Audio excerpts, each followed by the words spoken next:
Okay. It is pull day and I'm training backs. I'm training back, biceps, and rear delts. What you can see me do here is a wide grip horizontal row, which brings me to the fact that if you stick around, I will dispel in this video a lot of myths with regards to back training, why you should actually be training your back, and why you should actually be training your back. Well, for health reasons and for muscle reasons, you should be training your back. That's as far as the why is concerned, right? You shouldn't be asking the question. You should live a physically active life to begin with, right? Instead of always being like in front of the laptop. You shouldn't be doing that, right? So stick around to the end and you will know what is back width, right, and what is back thickness, and what is something that a lot of bros think is that if you there's an element of truth to it, which is that vertical pulling movements, right, are useful for the back width, while horizontal pulling movements are for back thickness. Now, it's kind of true to a certain extent, but upon further inspection, closer inspection and thought, you realize that it is really not, as you can see here, it is not the vertical or horizontal pulling that matters, but the direction of your elbows. So if your elbows flare out, right, then it's more upper back. As you can see, I'm flaring out my elbows, and that's going to hit my rhomboids, my lower traps, my rear delts, I think, let me feel all geeky and say infraspinatus or infraspinatus. Okay, supraspinatus, right? And then I can't give you more names than that because that's the extent of my dictionary, right? But biological dictionary, so to speak, right? But बहुत अच्छा लगा मेरे को infraspinatus बोल के. My God, it's like I grew up, my brain grew brain cells by simply saying that. Anyways, what I'm doing here is a wide grip row. So the wide grip row is something which targets your upper back, because again I'm flaring out my elbows, and this leads to thickness, right? Back thickness, not back width, right?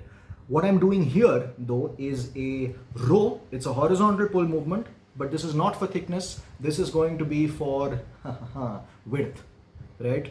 This is going to get your back wider and it's going to have the V taper, but it's a horizontal movement. So a lot of people think that this is for thickness. No, because if you see my elbows here, the elbows are tucked in and I'm pulling it in. Now you could make this even more width dominant, right, by seeing to it that your elbows are, you drive your elbows in, right, and you tuck them and drive it in. And if you're doing that, it's going to be more lats. If you drive your elbows up and out, it's going to be more upper back. So, and here is the thing, you could do the same thing even with your, your lat pull downs. So if you do that, that's again going to be width. Sorry, that is going to be thickness. That's not width, though it's a vertical movement, right?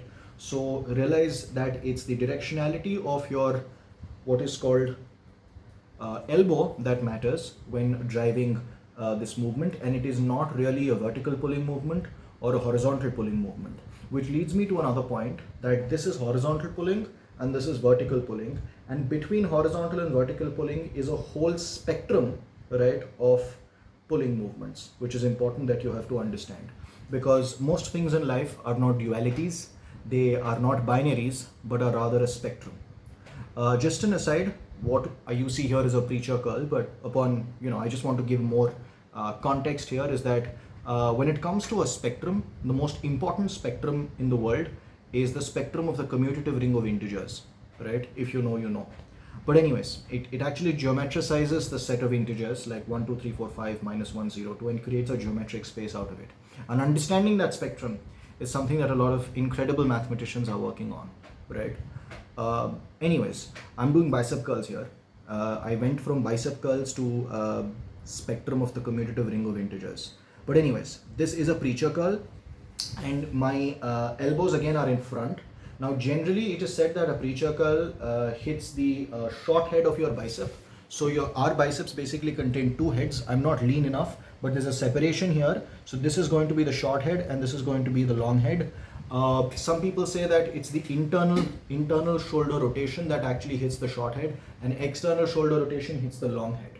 But then at the end of the day, just train your biceps, hit them from different movements, don't overcomplicate things, and you will grow. There will come a point where you need to start complicating things, because if you've already consistently trained for like 4 years, 5 years, 6 years, it is then you start to get into the nitty gritties of your bicep heads and your shoulder positions, and whether you must externally rotate it or internally rotate it by 73.2 degrees or 97.9 degrees, and so on and so forth.